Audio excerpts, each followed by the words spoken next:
Good morning, Bucknutters. It is Thursday, July 11th, 2024. I am Dan Rubin. This is the Bucknuts Morning 5 and Change. Got a great show for you today.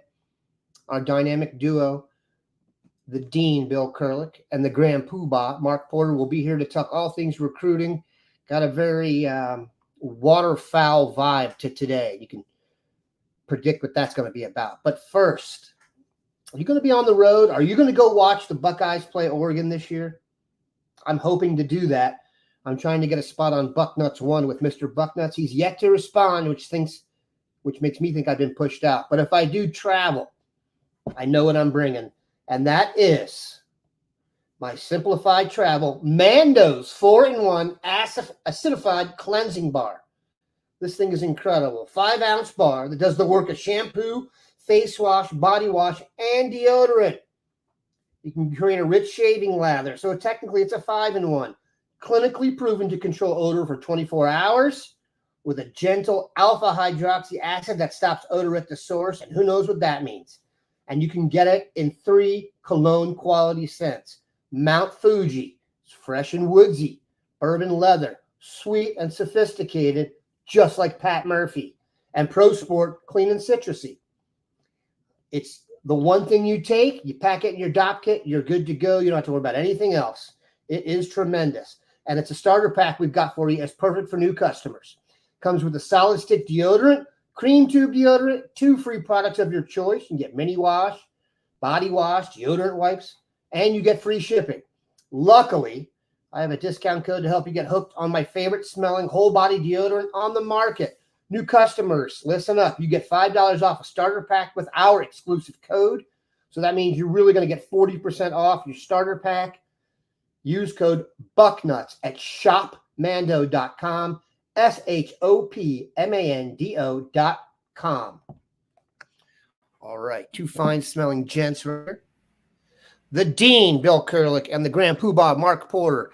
All right, let's start from the top. We have legally been obligated to talk about Trey McNutt on this podcast for many months. And now there's actually real reason or real news to discuss him. The Shaker Heights native has announced when he'll announce. This should be an interesting show just to even talk about this. And Bill will be an interesting ride up into that. Bring us up to speed on the latest, when he's going to commit, who he's going to commit to, how he will be as a college player, what he plans to do after college, or just start with the first 2. Well, I think he's going to be a very good college player for sure. When I was out going to games, and I think Mark would probably say something similar. Good morning, Deetra. I think he last season was one of the probably 2 to 3 most impressive guys I saw the night I saw them play.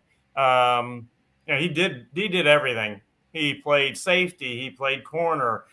He played wide receiver. In fact, Mark has shown this, the spectacular one-handed catch that he had over the middle, a long pass play over the middle when he was at wide receiver. Just a spectacular one-handed catch. So just a tremendous player. He has made official visits to 4 schools. He's been to USC May 31st that weekend. He went to Florida after that. He went to Texas A&M the June 14 weekend, and then June 21st weekend he finished with Oregon. You will note that there's no Ohio State official visit in there.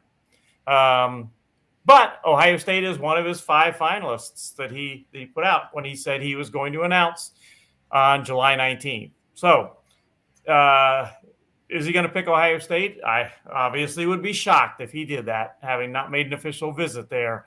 The thing to me is, Oregon is kind of the trendy pick, so to speak, for him, and maybe that happens. But to me, the perhaps biggest intrigue is that he has said to me more than on one occasion that if he makes a commitment, first let's go back. He has said to me on more than one occasion that he would he planned to make an official visit to Ohio State. I've asked him, well, what if you go ahead and commit in July, for instance, or in August, before you made an official visit to Ohio State, he said, well, he would, that would still be the plan to likely make an official visit to Ohio State during the season. And I think, that's to me is the thing to see. Would he, after he announces his decision, providing that it is not Ohio State, which I don't think it's going to be, would he still say after he announces his decision, yeah, I still will likely make an official visit to Ohio State? Let's wait until he makes that announcement and see if he says that. We'll see. When you say Oregon is the trendy pick, so you're saying you think on the 19th he's going to commit to Oregon? No. I think that I suppose who else is in the mix? If I had to pick one school that I think he'll pick, so to speak, it would probably be Oregon. And I think if you go around, that's the speculation. That would be the school, but I don't rule out I don't rule out the other schools. As I've said on more than one occasion, I've talked to a number of college coaches on this. The general vibe is this one's a wild card. It's anyone's guess who he's going to pick, so we'll see. So if it's not Oregon or Ohio State, who do you think of the finalists has the best shot? That's hard. He made official the other official visits he was at was, as I've said, USC, Texas A&M, and Florida. That's kind of a weird group. I don't know. Yeah, that's a group that you don't often see. Yeah, I don't know if I've ever heard that combination. So this has been an interesting recruitment, Mark. Your thoughts on this whole deal? Some of this is an Ohio kid that you've known probably since he was knee-high to a grasshopper. Yeah, I think I mentioned before, he actually grew up here in Canfield when his dad was coaching at Youngstown State and played in a lot of the local flag football leagues. So we were, aware of him early. Bill really did a good job of breaking him down when he started talking about how he plays corner, safety, receiver, excels at all three. Really shows off how versatile he is. When you guys say Oregon is trendy, I saw a tweet yesterday that said something about Nike's owner, Phil Knight's getting old. And he's kind of in that Jerry Jones thing where, hey, I want to see this championship thing roll through here before I'm done. And did he give them a blank check for NIL? Is that what and I almost thought it was clickbait when I saw it, but it was something insinuating that Oregon's got a blank check for NIL. So whoever they want, whatever they want. Now, that reminds me of Jerry Jones and Eddie DeBartolo, the Niners, and in the 80s. You're going to see one of these teams do this and just start buying everything. So is that why it's trendy to go there? Because the checks are bigger? Long went around in a big circle to make that point, but that might be what's going on there with Trey McNutt, where the checks there are a little more plush right now because this is this is the scenario in Oregon. I wish Jerry Jones was doing what you're saying. That's a little bit of a myth that everyone's gone over. The Cowboys don't do anything in free agency, actually, and they don't pay, which is an issue. But I digress. Bill, is it money? Is it Nike? I mean, there's been a lot of reporting on Nike lately, Bill. Yeah, we're still a little over a week out. But if I had to make a pick right this minute, that would be my pick, Oregon, for him. You go to Oregon, and it sounds crazy to say, but you're playing in the Big Ten now. You're coming back to Ohio State to play. You're going to Michigan to play. I don't know what their schedule is exactly. I do know they play Ohio State, although it's at Oregon this year. So I could that would be my pick if I had to make a pick right now. I also saw something interesting. I think it was 2 days ago. They asked, I believe it was the Baylor coach, about how they're doing well recruiting now. He said, they asked him, what's the secret? He said, we're paying players. Mm-hmm. And that's almost a refreshing bit of honesty, I suppose. Oh, no. It's a done deal. I'm telling you, the best NIL program at any school right now is at Providence. The kids, when you get into Providence and you arrive on campus, one of the things they give you is your NIL app that they've built. where it's just built to maximize every single possible thing you can think of. So there's a reason schools like that are recruiting well. Oregon, I guess, I mean, if any of us would have predicted a team to come into the group and how they could get in there, this is how.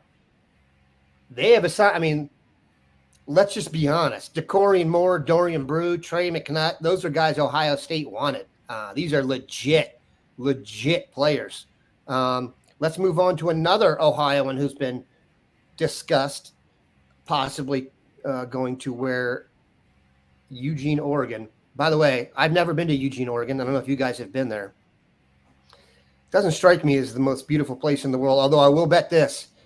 I'm sure Oregon can put on quite a visit with their facilities and the gear.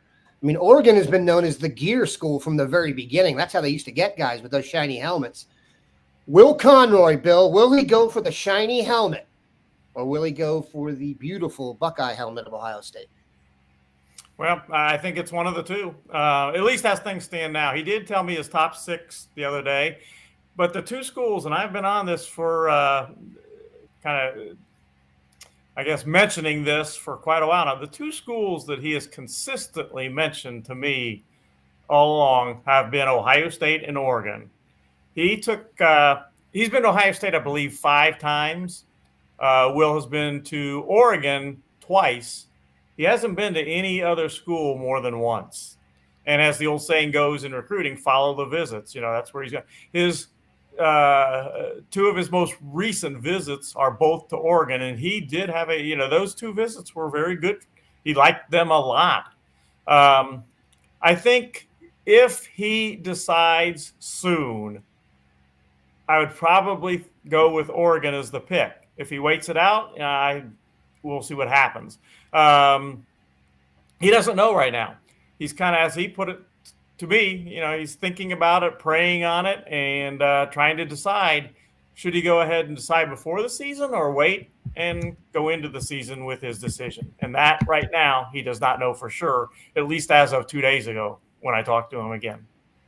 Mark, tell us about Will Conroy.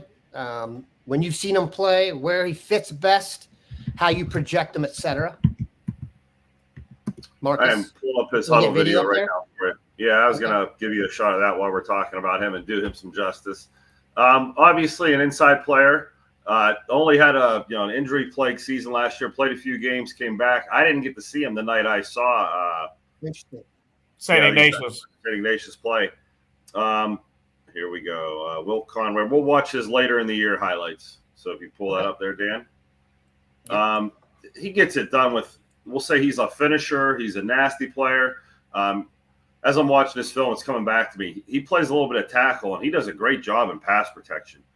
Very versatile player. You see the toughness there, heavy hands. Yeah, there's a reason you like him as a younger player. But look at the feet up there on the linebacker. That middle linebacker he just pancaked is Gregory. He's a Big Ten linebacker, and he's one of the more physical linebackers in the state. So that wasn't just any normal guy he did that to. And in fact, he's almost a state championship type wrestler. He's one of those guys. So I like watching the film here because you see exactly the type of talent he's going against. And there you see the finish on the big guy and the nastiness. So the body language of nasty is in this film.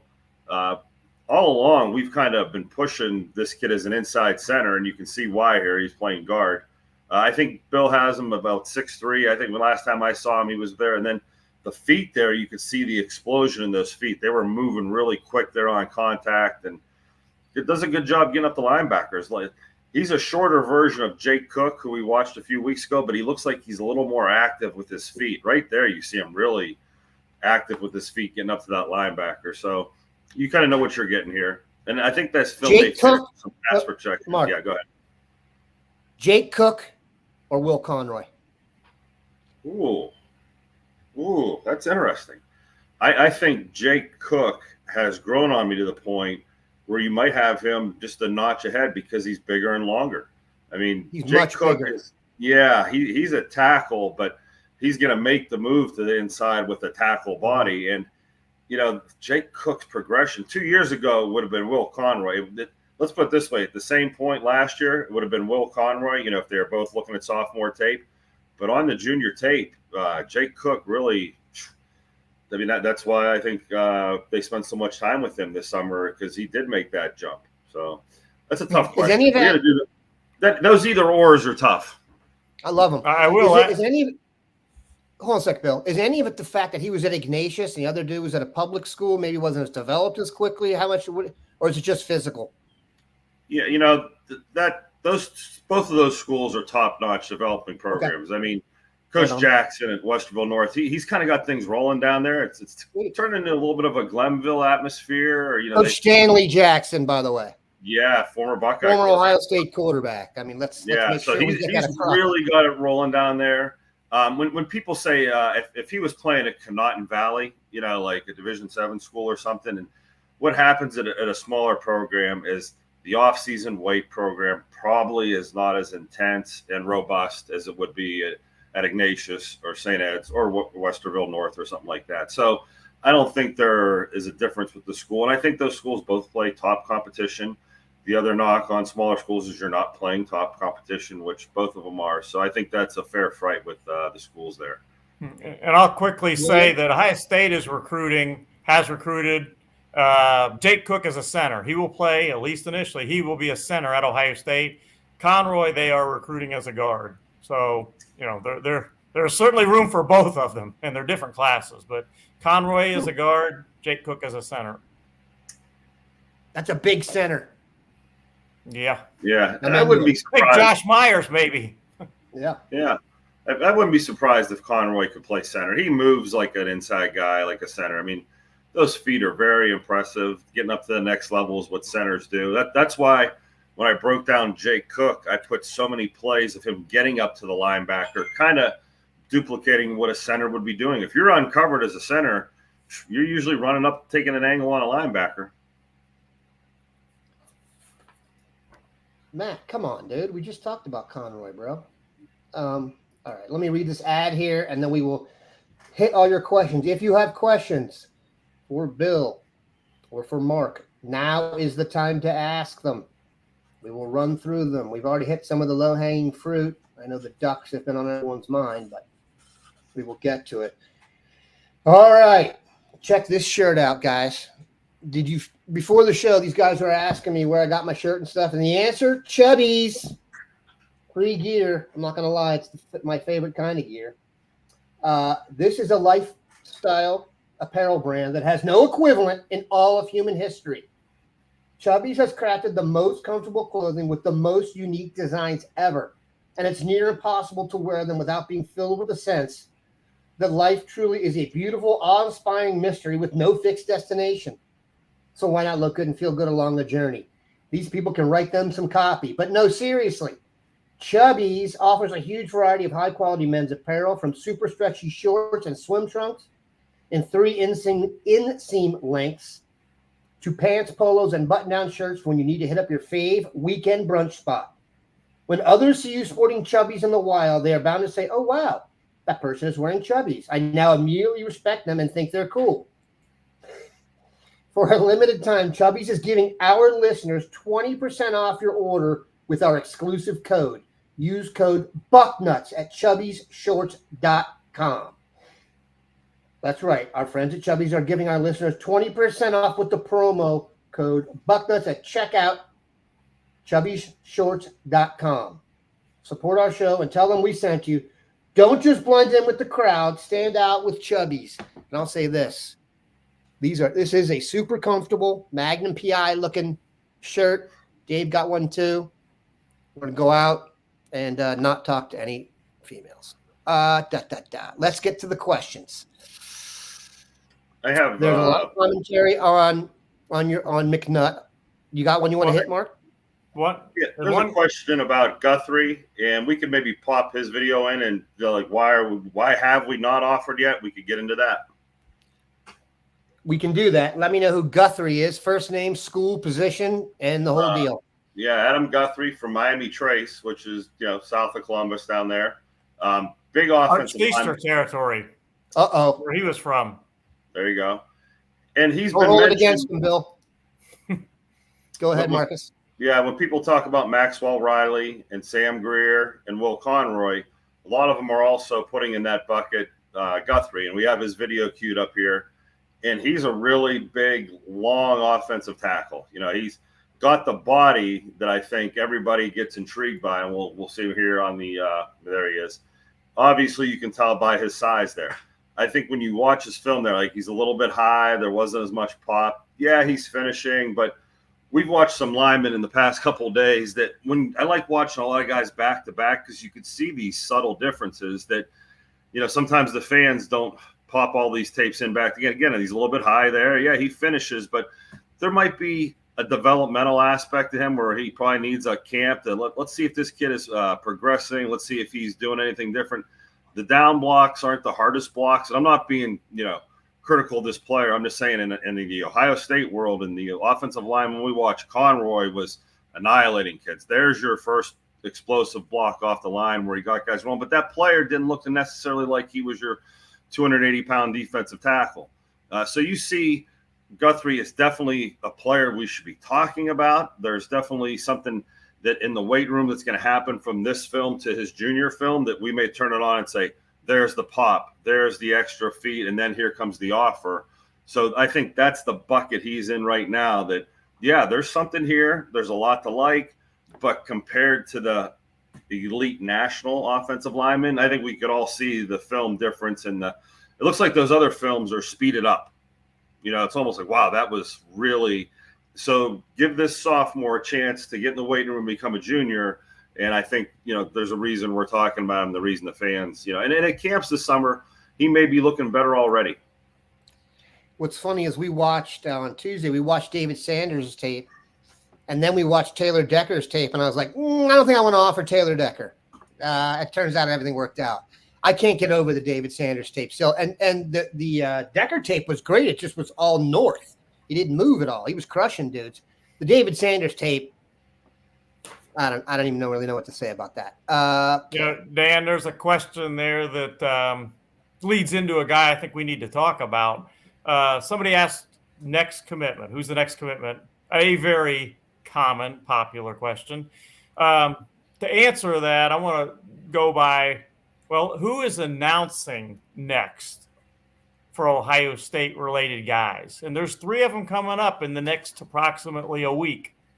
You've got Dalen McCutcheon, the wide receiver. He's announcing July 13th. You've got Jarquez Carter, defensive lineman, Florida. He is announcing July 18th.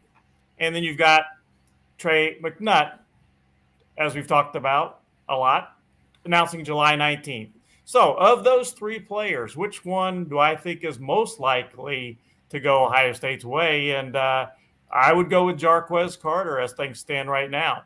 It's a guy that people haven't asked a lot of questions about, but he is maybe because Ohio State has 2 defensive tackles in the class already. Would they take Jarquez Carter? And what about Malik Autry? What would that mean for Ohio State? Well, if Jarquez Carter would like to commit to Ohio State on July 18th, I expect him to be in the class. From everything I'm told, they like him. They definitely like. He is a really good player, underrated player. He is an outstanding defensive tackle, and lo and behold, we have the video up. He is where's he from? Bill, Florida. He's made official visits to Florida, Penn State, UCF, Ohio State, and Miami in that order. And I look for it to come down, very, very likely to Ohio State or Miami. But he is a guy that absolutely – I always like to say never – I don't like to say never in recruiting.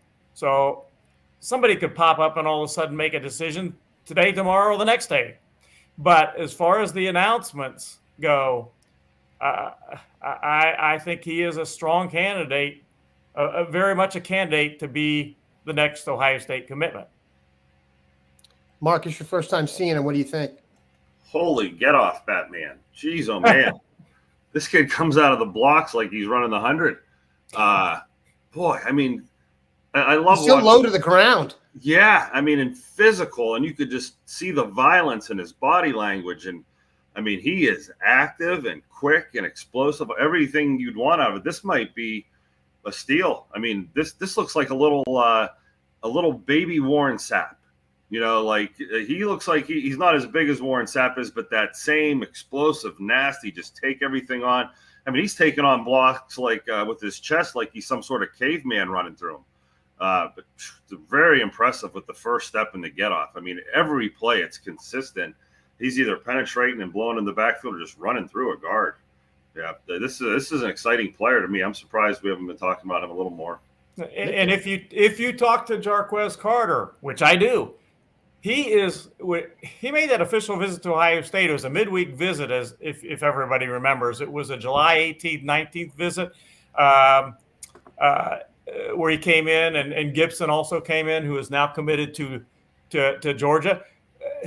He is effusive with his praise of that. He had a great visit to Ohio State. Now, is that enough to get him to go away from home, to not go to Miami? We'll see. But I'll tell you, he talks very, very highly of Ohio State, does Jarquez Carter. Dietra logs in with some Oregon vibe. Don't see a flip from Moore or Brew. I do not as well, and this is why. No one likes to give money back. Do we agree on that? This has gotten a little more complicated now when you commit to somebody and then you don't commit to them and then you want to get out of it. I imagine the financial entanglements make you a little bit more solid, or you get into, I don't know, man. I'm sure that happens. That has happened in recruiting, that guys have gotten NIL cabbage and gone elsewhere. I echo that sentiment, but are these guys getting cash before they get to campus, or do their NIL deals start the day they get on campus? I'm gonna take the fifth on that, Mark. Yeah, I mean, and that's what I'm saying. Like, when it comes to money, nobody knows. I always got cash. Yeah, I mean, that's the lawyers getting involved then.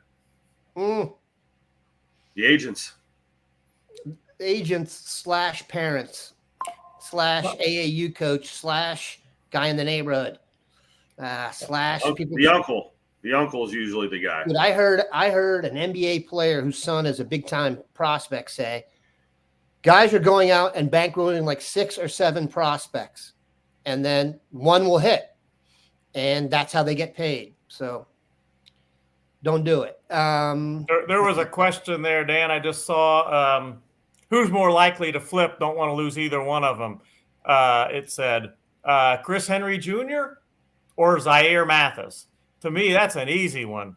As long as Ryan Day and Brian Hartline are Ohio State, I hate to say never, especially in this day of the NIL, but as long as they are at Ohio State, I do not see Chris Henry Jr. flipping to anyone. And he's recruiting for Ohio. When I talked to him when he was at Ohio State in June, and I talked to him about recruiting for Ohio State, his face just lit up. Oh, yeah, I'm definitely recruiting for Ohio State, especially the guys at Mater Dei.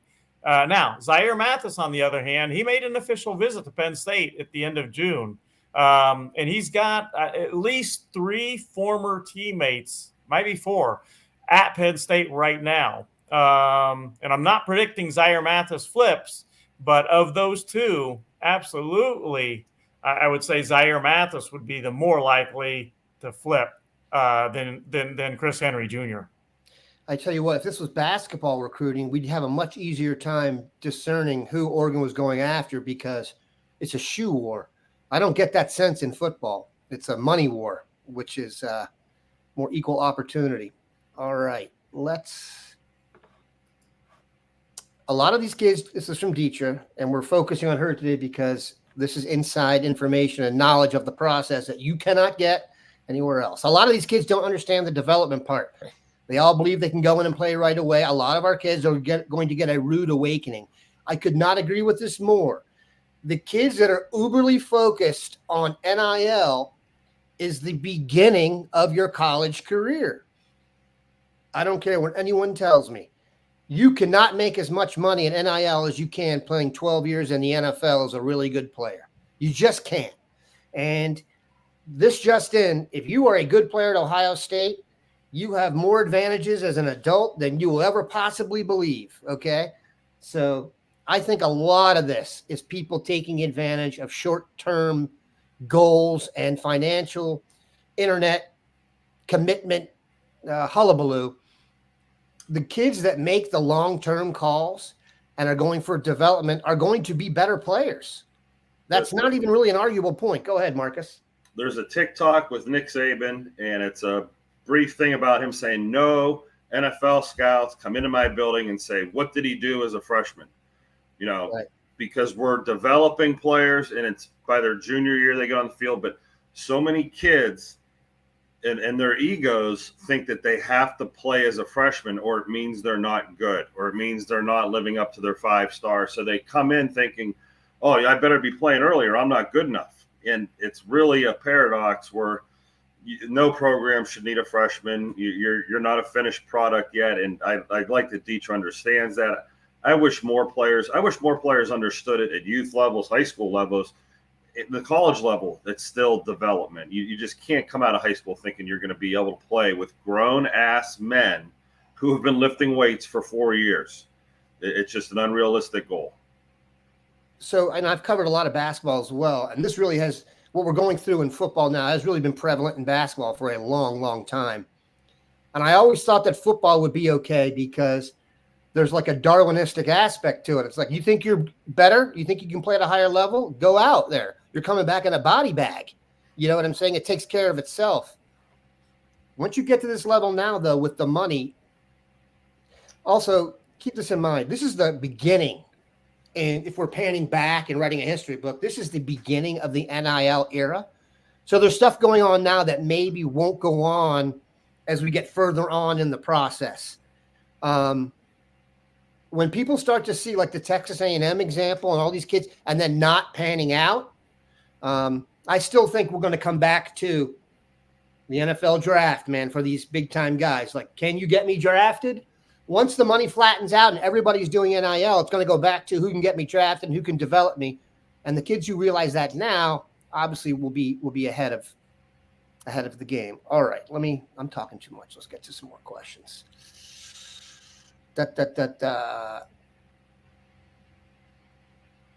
This is good. Now, this is what everyone can use. This is why Dev's on the right path. Foot in rear.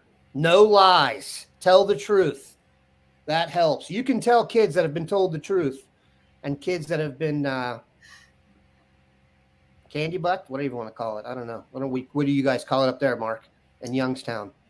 I don't know. There's a lot of names for it. But there's a lot of kids who live on the hype. They live in the internet. They live in the Facebook, Twitter world where they believe what they're reading and they're not believing what the big ocean has to offer for them.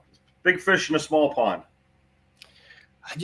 I don't know, man. Ohio State is as much of a proven product as you can possibly get for an in-state kid. They've all had a lot of success. Even the example I always use is Terry McLaurin. Terry McLaurin was never more than the third receiver at Ohio State. When he was getting drafted, I talked about how he was the best gunner I'd seen on special teams. He makes more money than like a small country's GDP right now playing receiver. So those who have stuck it out, those who have made it to the third and fourth year, even before this era, those who have been tough enough to get through the Ohio State program, first of all, if you graduate from Ohio State and play football, you will be invited to an NFL camp. That's a fact. I don't care if it's a free, you will be. You're going to have a shot. And if not, you can come back and open up a restaurant, man. Do whatever you want. Call games. You don't have to pay for a meal. I don't get it. I'm serious. And I know Ohio State has really got a great track record. Very few guys with Ohio State offers have gone elsewhere. But look, man, like Travis Kelce's from Ohio. Luke Kuechly was from Ohio. Those guys were great pros who didn't go here. So it's really hard to get into any college program, take in 5,000 calories a day, lift every day for 3 or 4 years, and not turn into something. I mean, you just show up and you just do what they're telling you to do. Yeah, you may be down the pecking order, but you're going to be a heck of a player. It just might be that there are other players ahead of you. I mean, that McLaurin story is a classic example of just talent stacked upon talent. And you're a number one receiver in the NFL, but you were a third receiver for your college team. So just to give you an idea of what we're dealing with here, and one of the reasons we're so high on Team Sanchez, When all everyone else we're talking about money here, we're talking about Devin Sanchez working out with Jeffrey Okuda. So who is focused on the long term and being great, and who is focused on emojis? You know what I'm saying? And like Bill having to wait to write a commitment because a guy's getting a video done or a picture done all the time. We didn't used to have to deal with that, Bill. You didn't have to wait on guys like that. Yeah, back in the old days, on the phone, did you commit? Yeah, I committed. That's that. And I put it on my 900 number. That was the old days. And then it would be in the newspaper the next morning. How different are things now? And if you were really lucky, Bill would send you a fax. All right. That's when you really thought you were special. Christopher Sowers asked Bill, will there be a recruiting event in late July when Knight visits? And is Autry and others visiting for the game? I have not been told exactly what is going to happen late July-wise for Ohio State. If they're going to have a formal event or not, haven't been told that exactly. There's that little period, as there always is, where visits are allowed again and all that. Haven't been told exactly what the plan is just yet on that. As far as Autry, he has said to me that a visit to the game, the Ohio State Michigan game, is in his thinking. That is a long way away, late November. Much can happen between now and then. When you talk about visits to games, a lot of times they happen, sometimes they don't. When you talk about visits to games that are in late November, that's pretty dicey saying for sure at this point. But Autry has said that he is definitely looking and has it in his thinking process to be at the game. Mellow 7. It's very rare to find a 17 or 18-year-old kid that knows what they want and how they want to get there. I don't dispute that, but I can tell you just from being involved with my own children and Mark from his own, it's very rare that a 17 or 18-year-old kid is totally in charge of his recruitment and has all the say. There's usually some parental involvement in this. So I'm very when a kid makes a decision, it's usually not some 18-year-old kid in a vacuum just deciding what he wants to do. There's some influence from adults that play an enormous part in the deal. So they're almost like a group decision. Look at this, Bill. Rotary phone days. That is absolutely true. This is not a lie. Watch a video. Put a kid in front of a rotary phone and tell him his house is on fire. You know what he's doing? Jumping out the window. He ain't calling it. He don't even know how to use that thing. They're like, they stare at it. I don't. So anyway. Another way to back in the old days, let's say you had 14 guys make official visits to a school in December and January were the official visit times in those days. You had 14 guys make official visits. You just asked one or two of them, who committed? Right. And they would be more than happy to tell you in those days, well, this person or that person committed. Then you call that person, yeah, I committed. That was how things have changed now, all the secretive announcing via social media and everything else. It was so much different in those days. Rotary phone days. I uploaded the first videos on Scouting Ohio on dial-up. Yeah. Meaning I'd started at night, and if you were lucky, by the next morning your video would be online. And then you could watch it buffer for a half hour to watch it. No, we've come a long way. I mean, if you would tell someone what was going on now in college football with the payment and all that kind of stuff, they'd just be blown away. So, all right, we kind of got off on a tangent there. I hope that show was entertaining for all and makes you want to go buy a Chubby shirt and look like poverty-stricken Magnum PI. But appreciate these guys stopping by. Obviously, recruiting is hot and heavy. There's some commitments coming this weekend, so you want to follow the dean wherever you go. Appreciate these guys stopping by. Have a good one, Bucknutters.